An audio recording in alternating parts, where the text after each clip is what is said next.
You're listening to Where You Live with Gene and Tony.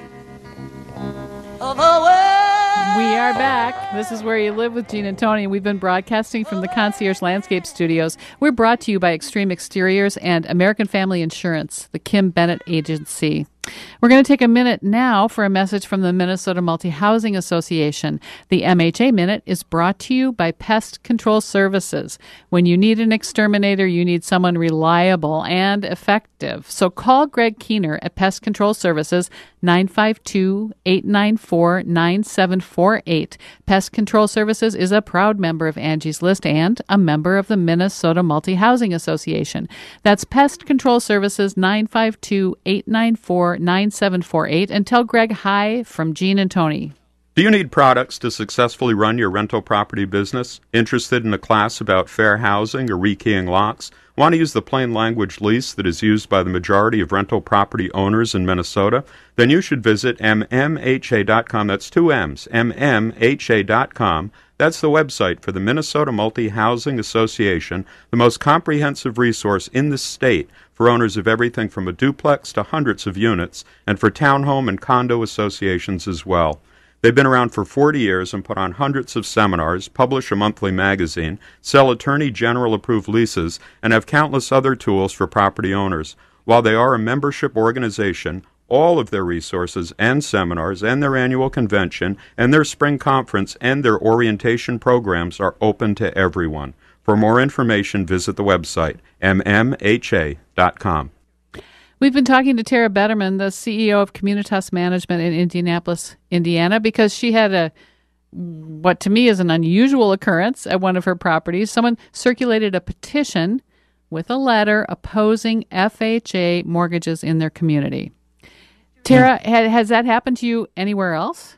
No, this is the first time. Okay, all right. And with this, we've always found that most people that I'm aware are usually concerned that the board and management isn't quick enough in getting this reinstated for that's for what you've heard properties. Mostly from HOAs? We got to do it quick. You're not fast enough. So this is kind of unusual to have someone oppose it and say, and they've come up with a bunch of reasons. And you said, Tara, that they sent out an extensive letter, and let's take some time to go through what some of those fallacies are. And, some of their reasoning. Yeah, their reasoning for opposing FHA sales. The first one right out of the bat here is they said that the real estate meltdown of 2008 that we've all seen over the last few years was caused by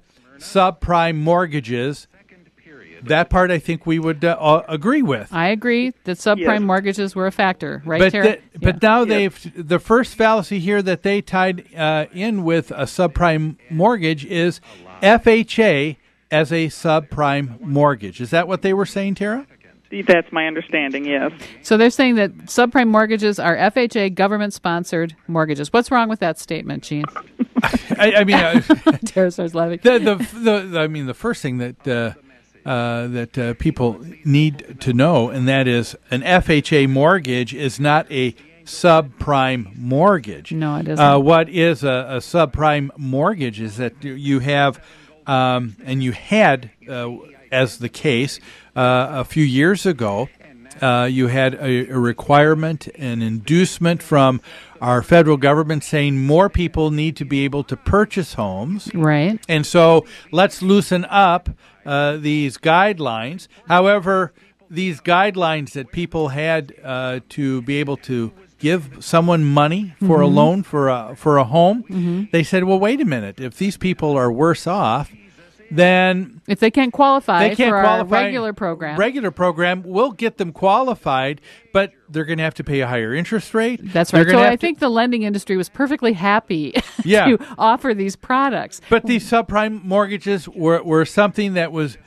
being offered to help people who normally couldn't get into a loan. Right. But that is not what my understanding is of FHA at all. FHA, you still need to qualify for a mortgage. You get to qualify with a lower down payment. Isn't that right, Tara? That is right. Yeah. what basically the federal government is doing is they are insuring the lenders 20%. So they're mitigating the risk to the lenders, Exactly. and the lenders are accepting a smaller down Yes. payment. So that's not exactly a subprime mortgage at all. Exactly. Not at all. So yes, all they're doing is giving a little bit of extra for an insurance, insurance should the person default, and that may may help the mortgage company in being able to resell, but it doesn't take the person off the hook with their responsibility. Well, no, in fact, don't you have to have mortgage insurance in that instance? Yes. If you that have, is correct. so you actually have to shell out extra money every month for mortgage insurance because you have not put down a 20% down payment. Yes. All right. So that's what they're talking about. So that first fallacy, false. Number 2 here, what do you guys think of this? It says, they said, FHA uses government dollars or tax dollars for FHA loans. To lower these down payments. Is that true, Tara? You're on the sheet. That's right. We're in the first paragraph there. It's not my understanding No. that the federal government is doing anything to either buy these loans or subsidize them at all with tax dollars. No, and in fact, we No, just absolutely not. we just explained a borrower still has to qualify for the loan, and they have to pay for additional mortgage insurance in case they default. Yes, Yes. because the people who are the holders of these mortgages are still the various banks and lenders who are loaning the money to folks who want to buy their first home. Yeah, basically what they're doing is they're taking the money that a conventional buyer, conventional mortgage would normally be putting down and spreading it out over the first however many years until they've got 20% of the value of the home paid off. There you go. The money is just being really spread out for them when you really think of it. Here's point. Here's another interesting fallacy that someone came up with. They said, hey, look, FHA allows, it sounds like they're making the assumption here, more people can occupy an FHA home than any other home with a mortgage on it. They asked the question: how many people can occupy an FHA unit? The answer, wouldn't it be the same as any other mortgage out there? Absolutely, any other mortgage or any other home that has been bought by cash. That's right. They also refer to it as another fallacy here that FHA loans will trigger or activate Section 8 housing. Yeah.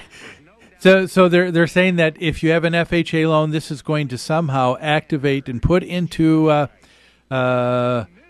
practice this home, this unit now. You're going to have to accept Section 8 is kind of what it sounds like they're saying. Tara, is that the case in Indiana? No, that is not the case in Indiana at all. And if you read the guidelines, FHA can only insure 50% of the homes in any community. There you go.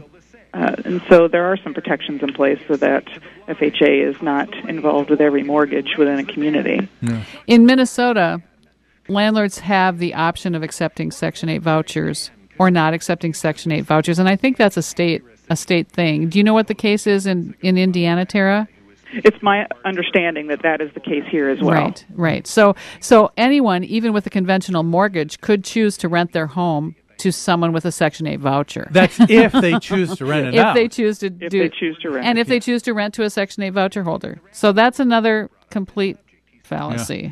So what is it? We have about a minute left here before we need to go to break. Tara, what is it that you guys have been doing at Communitas, or do you think that you need to do to deal with this disinformation campaign that has gone out to this one association? Well, we certainly have been doing a lot of educating. We have brought in a local real estate attorney, person who's involved in the lending industry, and a realtor to talk to the community in informational sessions where homeowners could come in and not just take what they had received via the petition as the truth, and being able to hear all sides of the argument, to or for or against, and so hopefully when the new vote goes out, the homeowners will have all the information they need to make the decisions for themselves. Yeah. Well, it sounds like you're certainly doing the right things and bringing in other professionals to also verify and let people get the information that they need. Well, hey, Tara, thanks for taking some time to be with us on the show today. Thank you very much. Thanks for having me. Folks, that was Tara Betterman, CEO of Communitas Management. We need to take a break right now. When we come back, a lot more. Whole another hour of Where You Live with Gene and Tony, so don't go away.